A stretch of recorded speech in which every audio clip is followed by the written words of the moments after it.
Welcome back to another episode of the Mental Hotline. It's me, Akshita Tripathi, and today I'll be co-hosting with Arjun Chaturvedi, hosted by the Laugh Out Together Foundation. The Mental Hotline is a monthly mental health-based podcast series where we talk all about that powerful little being inside you, your mind. For more information, feel free to check out Laugh Out Together Foundation on Instagram at lot_foundation. And please consider donating to support our show and our cause at tinyurl.com/lotline donate. For this episode, we will be talking about positive and growth mindsets. Spreading positivity is a common concept on the internet and is promoted by many. But through this episode, we will be digging deeper on this mindset to see how good positivity can be for you and how to get this mindset. Just like other Mental Hotline episodes, we will have a guest joining us to talk about these very important topics with us. With her doctorate in psychology, she works to help people with their mental health all around the world and even has her own intercultural psychological services. Please welcome Dr. Elizabeth Willems. Hello, thank you for having me. Thank you for being Thank here. you. So, we just wanted to start off with a couple questions just so that we can get to know you and so that the listeners can get to know you as well. Great. So if you just want, you can introduce yourself quickly, like the little thing about you. Sure. So I'm Dr. Elizabeth Willems, and I'm, as you said, a clinical psychologist, and I'm working primarily in private practice in Mexico City, Mexico. And I also supervise mental health care students, and I'm co-writing a book chapter on clinical work with international intercultural populations. Wow, that seems really cool. And I just wanted to ask, you noticed, well, you mentioned a lot of things about how you work related to mental health and clinical psychology. So my question for you is, why did you choose this profession? What made you interested in this? Well, I've always been curious about human behavior, and I find myself attempting to understand what motivates individual or even group behavior, much like constructing a puzzle. So my interest in specifically in multiculturalism began through meeting individuals from so I grew up in the US, so meeting individuals from abroad who are living in the US and through my own international travel. And I was encouraged to become a helping person by observing the somewhat altruistic endeavors, we could say, volunteering, donating to various causes, etc., from family members and friends. And before becoming a psychologist, I worked in international education development and administration, so in universities with international students. And I appreciated the opportunity to work with international students, but I found that I wanted to provide a more in-depth type of support. And from there, I entered into training as a clinical psychologist. And here That's we are. really interesting about your experiences working in multicultural and like, as we saw on your website, you speak Spanish, right? So it's really interesting that you deal with kind of different multicultural ideas. And what I did want to ask you is, what is like a growth mindset in your world? Because you've dealt with many different kinds of patients. So what do you think how does that apply to everyone? And how can other people uniquely apply that to themselves? So what is a growth mindset, or specifically with this Yeah. population? Well, specifically, we're segueing from what you were mentioning about you working with a lot of international students and being a clinical psychologist. So you definitely focus on mental health. And one specific topic that we noticed that you were working on was a growth and positive mindset. So we were just wondering if you could give us like a definition or the more clinical or the more scientific definition of a growth and positive mindset, because I think that's just a kind of an idea we know of, and it's just something. Great. Yes. So if we're to divide out the two, we could look first at a growth mindset. So this is a a term coined by the Stanford University psychologist Carol Dweck. And she coined a term to describe the underlying beliefs that people have about learning and intelligence. So a growth mindset is the belief that a person's capacities can be improved over time rather than being fixed. So the belief that one's abilities are predetermined at birth, for example, or written. So it's simply the belief that our basic abilities can be improved and developed through hard work. And this isn't magical thinking, rather it suggests that without a growth mindset, we may not exert the required effort. And so we may remain or can feel perpetually stuck. So with a growth mindset, we can break through that stuck feeling or behaviors and achieve our long-term goals, whether that is at school or work or in other aspects of our life. And so apart from that, if we just look at a positive mindset, this is, so if we conceptualize it as having a positive outlook, for example, this may involve habitually focusing on the positive sides of experiences or expecting positive outcomes. So in observing ourselves or others, we can take on a generous interpretation. Mhm. I just wanted to say that I see that you mentioned positive and growth mindset completely separate, which I think we've also like kind of known that they're two separate things. But I wanted to know, how are these two similar in the sense, not specifically by definition, but when visible in our lives. So when you see a person with a growth mindset and you see a person with a positive mindset, how are they specifically similar? Well, it's something that takes cognitive effort, right? It takes thinking. So you can put 1,000 people in a room and they observe the same YouTube clip or the same event and or hear the same passage, and you can have 999 responses of one type, and one person has a different type of response, right? We're all different. We all have different triggers, but if we look at these mindsets, that refers to the cognition, the way you are thinking about things. So in that sense, they are similar in that it's a choice that you're making and how to approach what you're observing. Mm-hmm. Yeah, that makes sense. Talking about like putting effort and cognitive kind of work into creating one. What do you think are some steps to kind of developing a growth mindset or even a positive mindset as well? Okay, so to build a growth mindset, you can acknowledge and embrace imperfections in yourself and situations and other people. You can view challenges as opportunities, and you can try different approaches to learning. So if reading the night before a test, the full chapter, doesn't work for you, which would be understandable, trying different approaches of engaging your mind. So you can also read about brain plasticity, the way that our brains are not fixed. It's a neurological fact that we are exposed to different experiences, different stimuli, and that changes ever so slightly the structure of your brain, and it can throughout your lifetime. So we're not stuck with what we have. And you can also change the words that you use.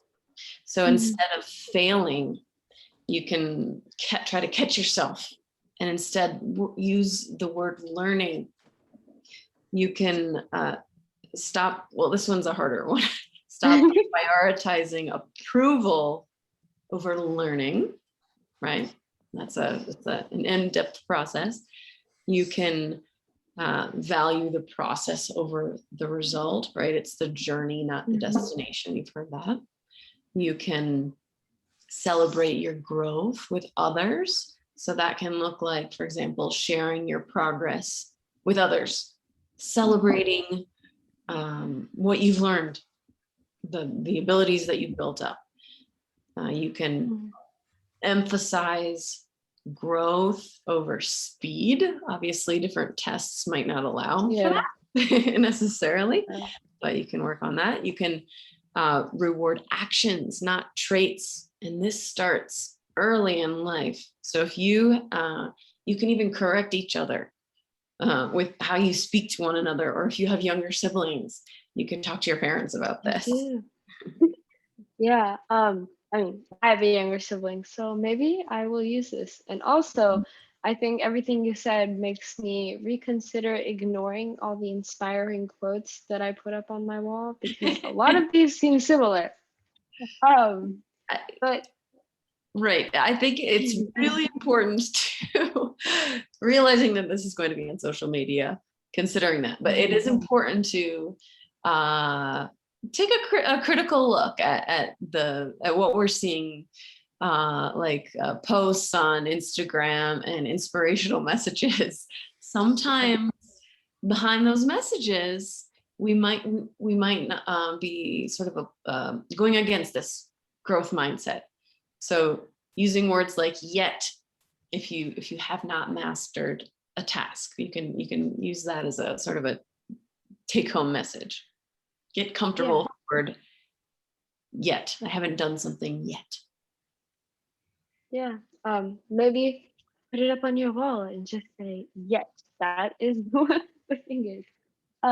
So adding on to the different tools that you told us about growing a growth mindset, I think it's important to consider how this would be useful and when it would be useful. Because for me personally, I think I picture this being useful in school, when prior to taking a test, or when I'm not understanding a certain concept, I would be pushing through and having a growth mindset and building forward, which is something that I think I know I've been taught in school, because ever since middle school, everyone's always talking about how you should have a growth mindset, and teachers always push that. But I think we don't take the advice as much.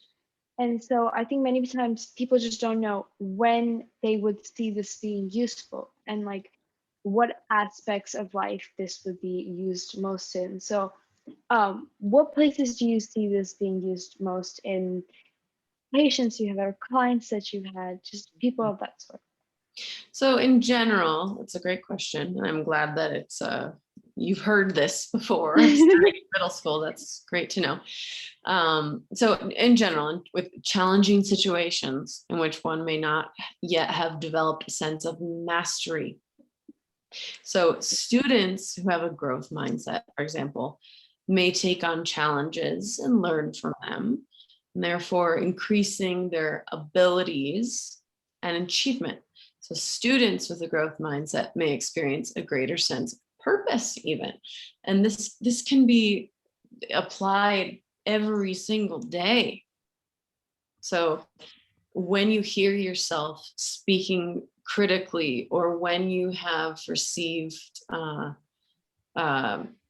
negative feedback,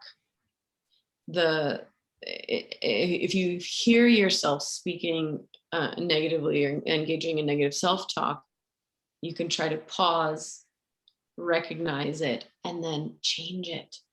Change the way that you're speaking to yourself, or how you're interpreting what other people are saying, to consider again that you haven't mastered this yet.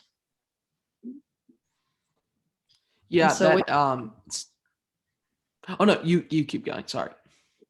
So just to follow up with my clients, it's the same thing. I have clients that are students as well, and workers, and it's similar for many of us, or all of us, that observing the negative self-talk, or even criticism, hopefully constructive criticism of others, but criticism nonetheless, and changing that into a future mindset of where you can adapt and grow and change for the future. Yeah, that makes a lot of sense. And do you think there are what are some of the negative impacts of not having a growth mindset, or maybe not having even a positive mindset in life? Do you think there are some negative impacts related with that as well? Well, I would just want to add on to that question and say that since you mentioned a lot of things about the positives and how having a growth mindset is what you need, I think what we're just trying to focus on is like what happens when it's not there? Like what happens when you don't have a growth mindset or a positive mindset? How badly will that hurt you? Hmm. Well, it's going to depend on the person and the situation, right? And most, so we're not likely to find people out there who just always have a fixed mindset. So the opposite of a growth mindset, or a negative mindset about everything versus a positive mindset. So with applying what we're talking about here, we can look at the benefits of a positive mindset, right? Yeah. I'm gonna catch you right there and flip it around so we can practice what we're talking about. So positive mindset can help us manage stress and even potentially improve your health. So I'm not just talking about the health above your neck, your mind, talking about your whole body. It's all integrated. So there can be health benefits that positive thinking may provide, including potentially increased lifespan, lower rates of depression, lower levels of distress. The stress hormones running through your body could potentially affect your organs less, to a lesser degree. So this may result in greater resistance to some illnesses, better physical and psychological well-being. Basically, we talked about that, better cardiovascular health, better coping skills during difficulty, right? So I can't tell you the specific problems that will come up. Usually when we're talking about mental health, there are subtleties and there are multiple factors contributing to problems. So that's something important to remember in and of itself. But sure, we can look at the benefits of taking these other perspectives. Well, I think you turned it into something positive. So I think you're trying to teach us that we should be doing that a lot. And I think this positive mindset, or at least growth mindset, is something that will help you get through everything and will be there with you through thick and thin. And I wanted to ask you that we were talking about how there's a positive mindset and there's a growth mindset, and by definition they're different things. So I wanted to ask, if someone has a positive mindset, do they always have a growth mindset, or are those two definitely not mutually exclusive? So a positive mindset, as I've somewhat alluded to, reframes to a positive mindset reframes a bad situation. So looking for ways to make it better, whereas a growth mindset analyzes the situation and tries to find the root problem and how to solve it, despite the challenges or potential growth that may arise from doing so. So it's a bit more, the growth mindset is a bit more complex.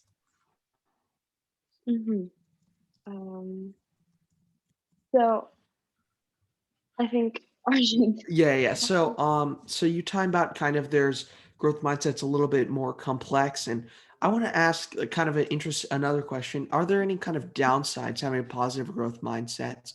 Because like what can happen sometimes, positive mindsets may kind of, from what I've heard at least, what I did a little bit of reading is that it sometimes can kind of warp your view. Do you think there are any kind of negatives to having a positive mindset or a growth mindset, or do you think it's all positive? I don't think, again, I've learned as a social scientist not to look at things black and white. from that perspective, right? So it's I would say mostly about the application. Um, there's also this idea of I don't know what the clinical term would be, but something like toxic positivity, where Yes. so this again, whether or not this is a clinical term, it's out there, right? This concept of so to distinguish it from that, I would say toxic positivity would be approaching, for example, in a conversation with another person. We have two people speaking.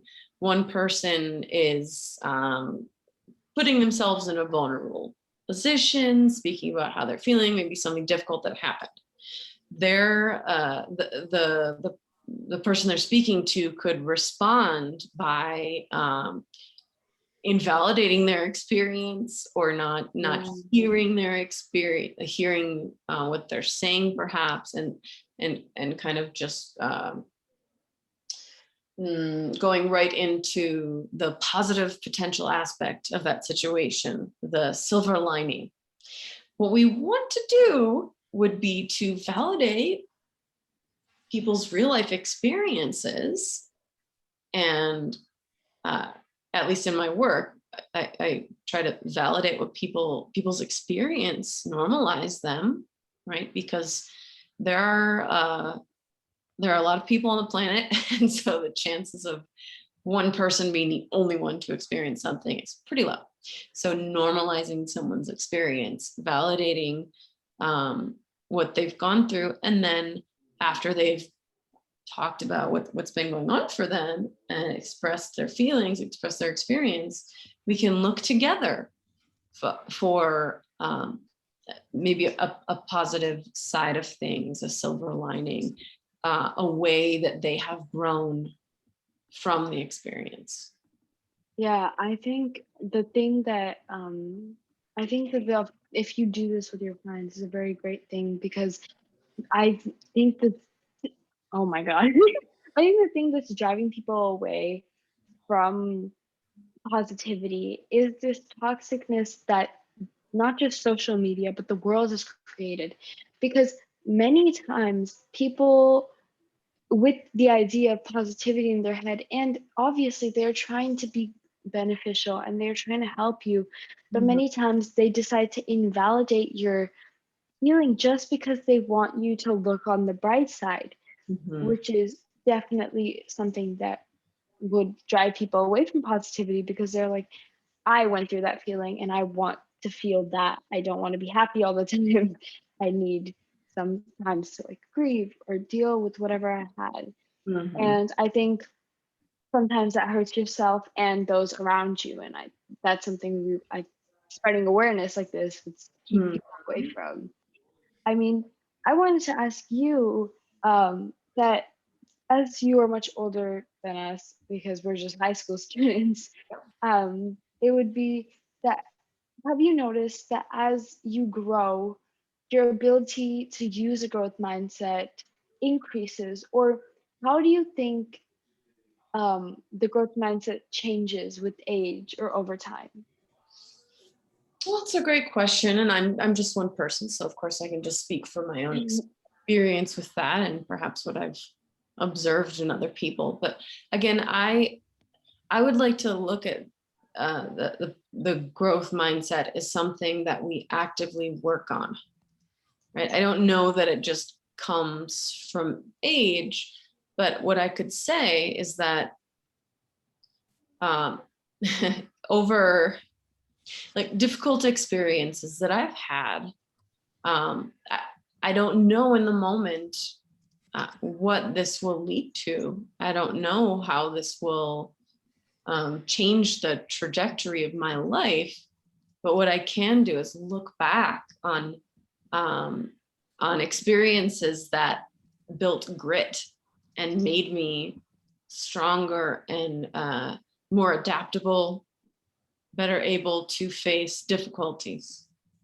So I'm grateful for those experiences. So two people who are younger than me. I really am appreciative of the opportunity to talk about this, because it's almost like so if we could time travel and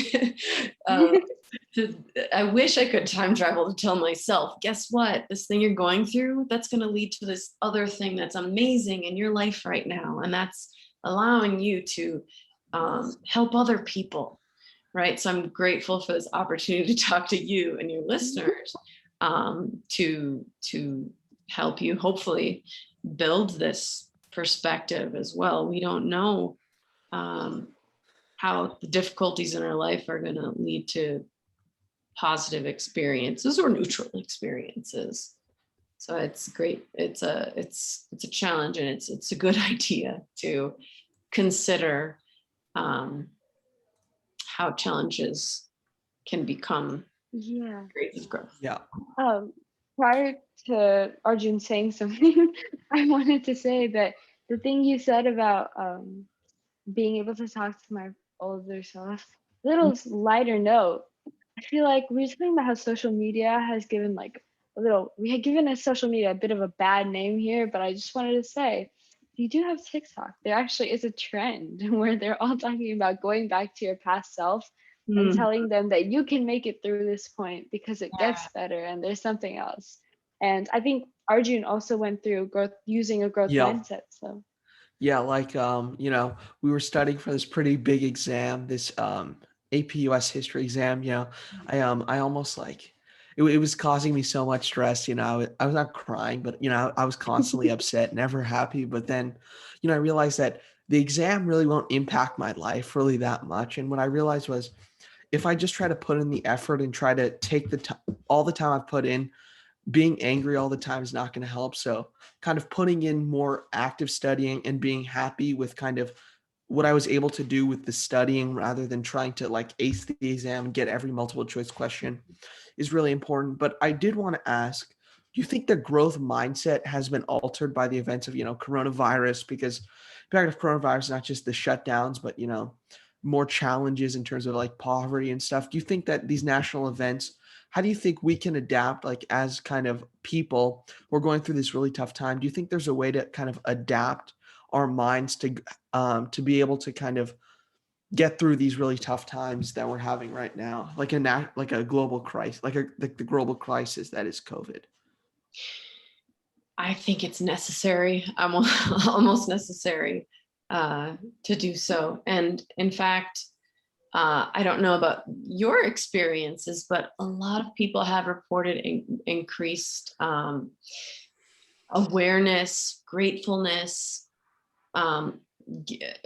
If, for example, in the pandemic, for example, we are hearing about different types of challenges all around the world with the pandemic, with wars, with politics, and with the pandemic specifically, people have been able to reflect on their own experiences and what they appreciate about them, in contrast to the experiences of other people they have read about or heard about in the news. And if we are to apply the growth mindset to what we're talking about here, we can look at the rapid development of vaccines, right? Based on this pandemic. It took 10 years plus to develop similar vaccines in the past. Or maybe you can identify some more research that would put a more accurate timeline on that. Mm-hmm. But we now have biologists, researchers, epidemiologists who are able to rapidly create this vaccine that we will likely need. We will likely need those abilities in the future that they were able to develop at this time. So again, it's not to glaze over all the hardship that people are going through, continuing to go through. Again, that we are not living in a post-COVID world yet, although I've heard that term used in the US. Yet. Several people, exactly, very good, you're applying it. So wonderful. So, so yes, this is, I would say, almost necessary, right? To work together and validate people's experiences, and also look at how we've grown from all these, from this hardship. Yeah, I mean, I just wanted to say that for people that have gone through so much, I mean, I say just the pandemic, but people like in the Middle East that are going through, I mean, there's all the wildfires right now, there's military battles, I don't want to get very political here because that's another long conversation. But with everyone going through all of that, I think things like, what do you call it? Things like having a growth mindset are very important. And honestly, I believe that we need people like you to actually like make us learn how to have proper growth mindsets, how to have positive mindsets that are going to help us get through all the tough times that we have. And I just really want to kind of go a little bit back in this conversation and talk about high school and how when we go through different like hardships and different tough times, we have to use a growth mindset as we've been taught in school. But many times it's kind of harder to actually get the growth mindset there. And you were telling us to steer away from like the negative, and I still want to do that. But I wanted to know that at times when you're very stuck in a position where everything is just negative and you are completely demoralized, and so to speak, um, how do you build yourself up? And you told us that like you pause and take a moment, but many times that's hard. And so what do you really recommend to do when you're just like kind of lost hope, if you get what I mean?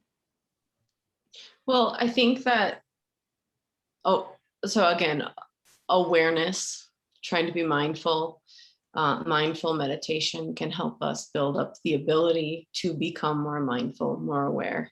So you may be aware when that is happening for you, and there are people who aren't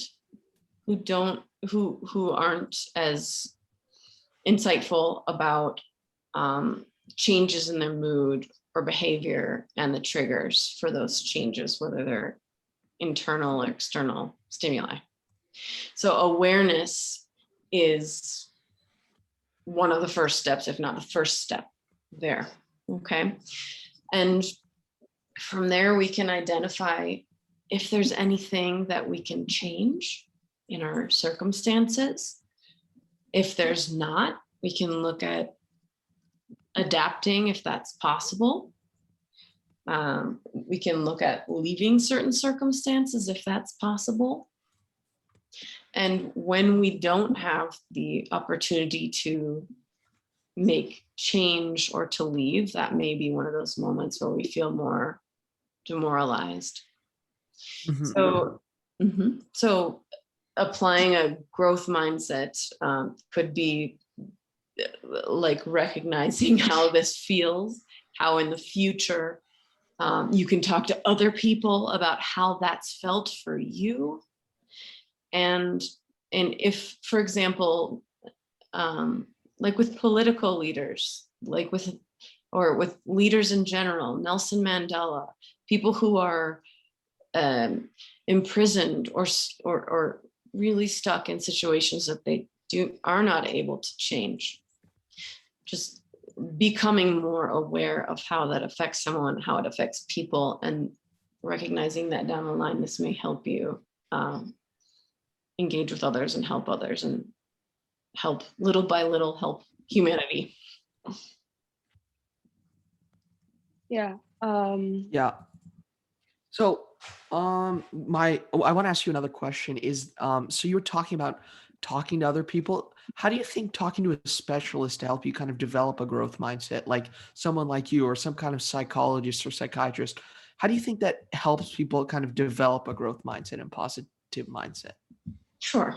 Well, first, I'd like to say that going to a therapist or some sort of healer usually happens when other kind of more organic, we could say, resources are not available or are overwhelmed or tapped out by the problem at hand, right? So when you see some sort of healer, or we could say, like, for example, psychologist or psychiatrist, we are we therapists are uh, likely to be less biased perhaps than the people in your community, your network, in that it's more of a one-sided conversation.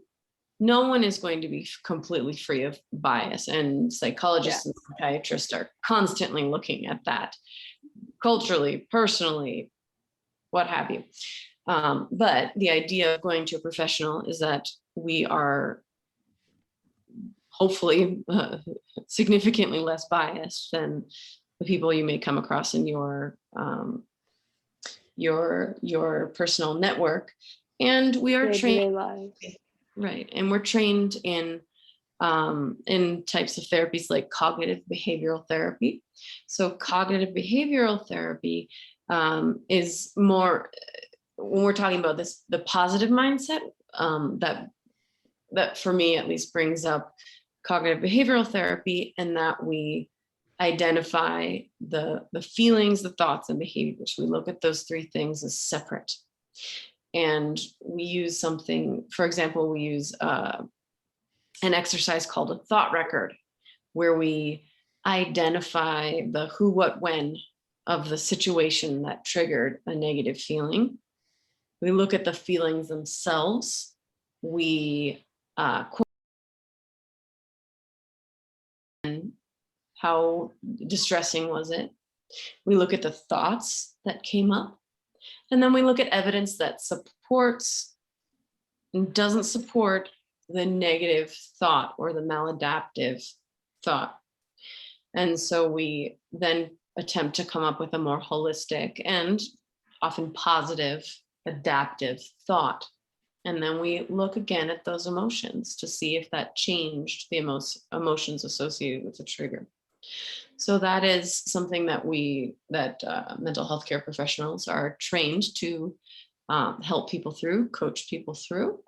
Another type of therapy that I do. So there are hundreds of types of therapeutic orientations. These are just the few that I use.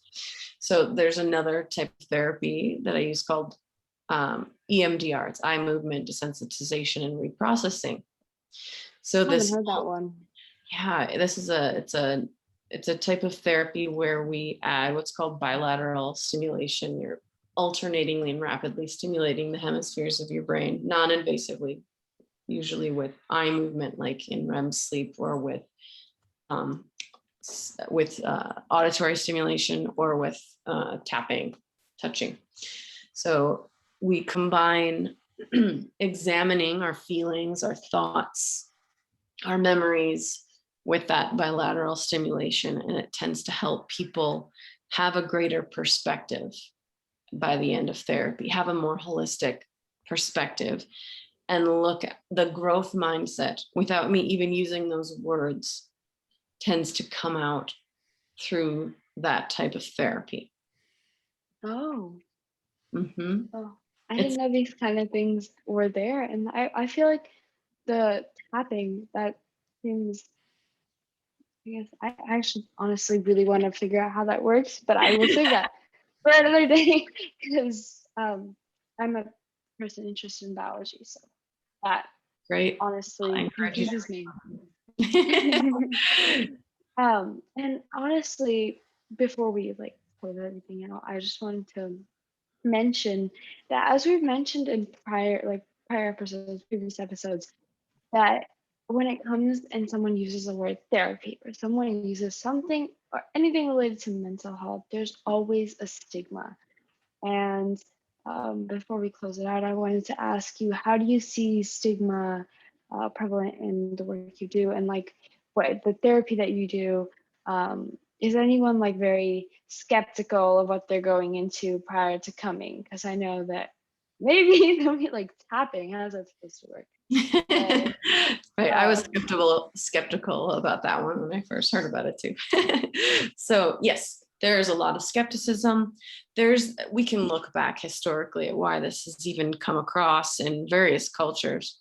For one, this division that I referred to before between the brain and the body. In fact, they're of course integrated. But throughout time, there's been more and less stigma across different cultures. Certainly, there's more and less stigma. I would say even depending on the region you live in, there may be more or less stigma. For example, in Argentina, my understanding is that there's a greater degree of openness to professional mental health care.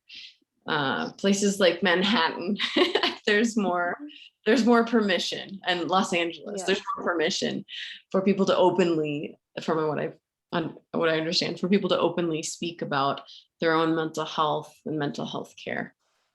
yeah, So the people that I see, I'm in private practice. And so the most of my work is private practice. So most of the people that I see come into therapy of their own will. They are not court mandated in most cases. Sometimes a loved one will ask them to enter into therapy to help them maintain their relationship. But for the majority of people that I see, they have read about therapy, have heard about it, and are willing to try. That having been said, it's hard for people to open up and talk about thoughts, feelings, behaviors, images, memories that are distressing when this is not a common language for them. So again, this may be cultural. It may be what happened in a person's family. Here in Mexico and in the US, these are just the two cultures I'm most familiar with. I often have heard throughout my lifetime people saying, don't cry, or no llores, right? So, hey, if someone has to cry, that can be healing for them. So I say, yeah, go for it if it's not going to negatively impact you. So there's a lot of stigma, and we can take out the microscope and look at where that comes from. It's the way we talk. Even in this conversation, I'm a mental health care professional, so I catch these things. Even in this conversation, hey, if you cried because you were having difficulty with the test, that's understandable.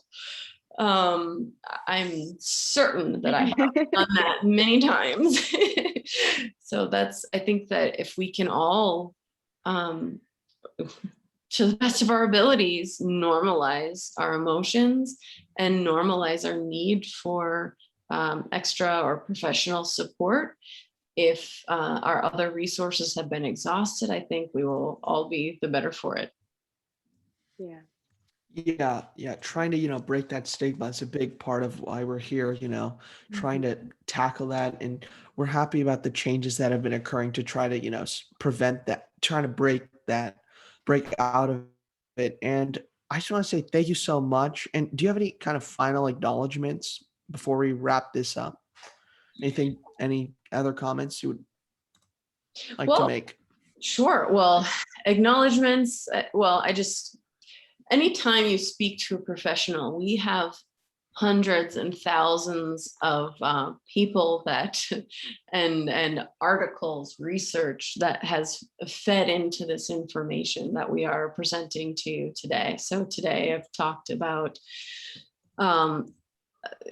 today I've referenced information from Dr. Carol Dweck, from the American Psychological Associations, from various articles. Basically, I'm standing on the shoulders of all the people that have come before me.